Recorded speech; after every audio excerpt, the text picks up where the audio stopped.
সংবিধানের খসড়া যখন উপস্থিত হবে, গণতান্ত্রিক ধর্মনিরপেক্ষ সাধারণ প্রজাতন্ত্র, এটাকে আরএসএস বিরোধিতা করল। তাদের অভিপ্রায় ছিল মনুসংহিতার আদলে ভারতবর্ষের সংবিধান হবে। মনুসংহিতার মূল কথা কি? নারী বিদ্বেষ। মহিলাদের দায়িত্ব হচ্ছে শুধু সন্তান সন্ততির জন্ম দেবে, তাদের বড় হতে সাহায্য করবে, ঘর বাড়ি পরিষ্কার পরিচ্ছন্ন রাখবে, রেখাবে, তাদের কোনো দাবি দেওয়া থাকবে না, বাড়ির বাইরে তাদের যাওয়ার কোনো সুযোগ নাই। এরকম একটা দৃষ্টিভঙ্গি নিয়ে মহিলাদেরকে তারা দেখবার চেষ্টা করতেন। এটাই ছিল মনুসংহিতার অন্যতম বিষয়বস্তু।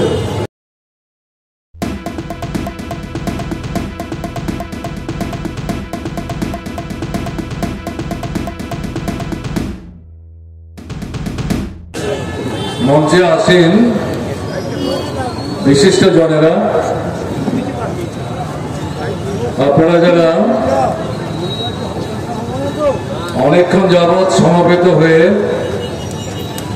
এই সভাটি সুষ্ঠুভাবে পরিচালনার ক্ষেত্রে সহযোগিতা করেছেন, আপনাদের মধ্যে বয়োজ্যেষ্ঠ শ্রদ্ধাভাজন অভিভাবক স্থানীয় যারা আছেন, মা ও বোনেরা আছেন, ভাই এবং বন্ধুরা, আপনাদের সবাইকে আমাদের পার্টি, ভারতের কমিউনিস্ট পার্টি মার্ক্সবাদীর পক্ষ থেকে প্রীতি, শুভেচ্ছা এবং আন্তরিক অভিনন্দন জানাচ্ছি।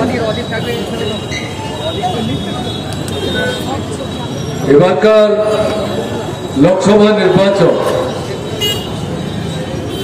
একটা বিশেষ গুরুত্ব তাৎপর্য নিয়ে আমাদের সামনে উপস্থিত হয়েছে। বিশেষ করে আমি যেটা বলবো,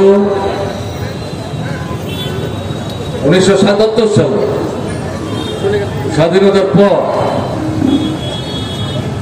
জরুরি অবস্থার গায়ে গায়ে যে লোকসভা নির্বাচনটি অনুষ্ঠিত হয়েছিল, তারপর 2024-এ এই নির্বাচনকে সমাধিক গুরুত্ব নিয়ে আমাদের দেশের নির্বাচন মণ্ডলীর সামনে উপস্থিত হয়েছে। 77-এর লোকসভা নির্বাচনে আওয়াজ ছিল জরুরি অবস্থার নিগড় ভেঙে গণতন্ত্রকে পুনঃপ্রতিষ্ঠা করা, নাগরিক স্বাধীনতাকে পুনঃপ্রতিষ্ঠিত করা, দুটোই মূল স্লোগান। মানুষ ঐতিহাসিক রায় দিয়ে সারা পৃথিবীকে চমকিত করেছিল। প্রথম স্বাধীন ভারতবর্ষে অকংগ্রেসী সরকার তৈরি হয়েছে। কংগ্রেস দলেরই নেতা ছিলেন, কারারুদ্ধ ছিলেন, সেখান থেকে বেরিয়ে সুবিধাল দল তৈরি করেছে। সেই মোরারজি দেশাই প্রথম অকংগ্রেসী প্রধানমন্ত্রী হয়েছে।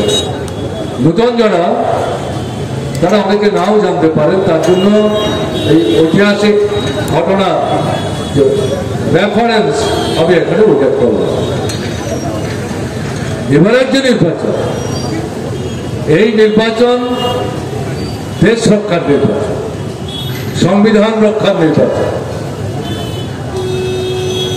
সংবিধান বাদ দিয়ে দেশ, দেশকে বাদ দিয়ে সংবিধান আমরা চিন্তা করি না, আমরা ভাবি না।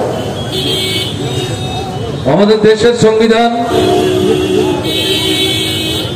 গণতান্ত্রিক এবং ধর্ম নিরপেক্ষ দৃষ্টিভঙ্গি নিয়ে সংসদীয় গণতান্ত্রিক ব্যবস্থাকে প্রাধান্য দিয়ে দেশকে সমৃদ্ধ থেকে সমৃদ্ধতর করার ক্ষেত্রে একটা সেখানে চেহারা এই সংবিধানের মধ্য দিয়ে তৈরি করে আমাদের দেশের মানুষের হাতে তুলে দিয়েছে। এই সংবিধান বিজেপি তারা পাল্টে ফেলার চেষ্টা করছে। সংবিধান পাল্টাতে পারলে পর দেশের যে ঐতিহ্য তাকেও তারা ধ্বংস করে ফেলতে পারে। এই দৃষ্টি দিয়ে তারা অগ্রসর হওয়ার চেষ্টা করছে। আপনারা জানেন বিজেপি সরকার নিয়ন্ত্রণ করছে আরএসএস, রাষ্ট্রীয় স্বয়ংসেবক সংঘ। তার বয়স প্রায় 100 বছর হতে চলেছে, 1925 সালে তৈরি হয়েছে। তখন আজকের যে বিজেপি, তার যে পূর্বসূরি জনসংঘ তৈরি হয়, জনসংঘ 1951 সালে তৈরি হয়েছে।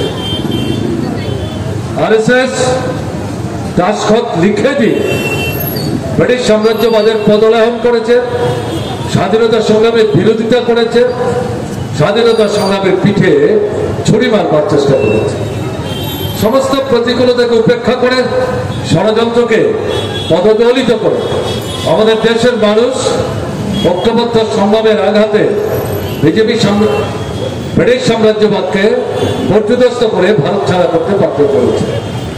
সেই সময় স্বাধীন ভারতবর্ষের সংবিধান তৈরির কাজ হাতে নেওয়া হয়। এই সংবিধান তৈরি করবার জন্য যে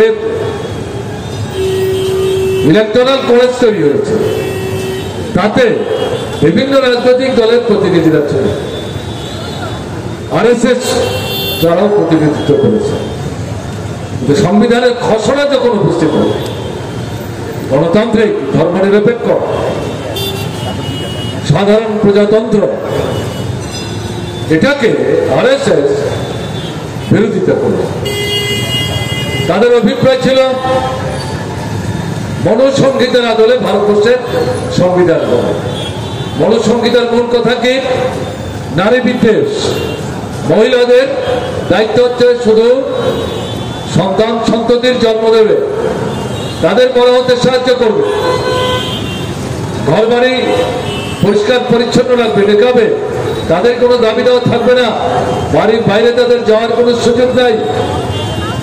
এরকম একটা দৃষ্টিভঙ্গি নিয়ে মহিলাদেরকে তারা দেখবার চেষ্টা করতেন। এটাই ছিল মনুসংহিতার অন্যতম বিষয়বস্তু। আরেকটা বিষয় ছিল দলিত যারা, উপজাতি, তপশিলি, এরকম অংশের মানুষ যারা কোটি কোটি মানুষ, তাদের সম্পর্কে মনুসংহিতা যেটা বলা হয়েছে, এরা উচ্চবিত্তের, যারা ধর্ম, বর্ণ, সম্প্রদায়, আর্থিক দিক থেকে তাদের সেবা করবার জন্য এদের জন্ম, এরা সেবা, এদের কোনো অধিকার নাই, কোনো দাবি নাই। এই দৃষ্টিভঙ্গি সংজাত যে মনুসংহিতা, সেই মনুসংহিতার আদলে স্বাধীন ভারতবর্ষের সংবিধান তৈরি করবার চেষ্টা করেছিল আরএসএস, কিন্তু প্রত্যাখ্যাত হয়েছে। প্লিজ চুরি করবেন না। একজন কন্টেন্ট ক্রিয়েটার অত্যন্ত কষ্ট করে তার কাজকে এগিয়ে নিয়েছে, তাই তার কাজকে সাপোর্ট করুন, তার কাজকে ভালোবাসুন, কিন্তু তার কাজ নিজের চ্যানেলে তুলে দেবেন না। কারণ জানবেন, পাইরেসি কিন্তু একটা অত্যন্ত দণ্ডনীয় অপরাধ। আপনারা দেখছেন আওয়াজ, রোজকারের হক কথা। For more updates about Awaaz, please subscribe our YouTube channel Rajshekhar thali.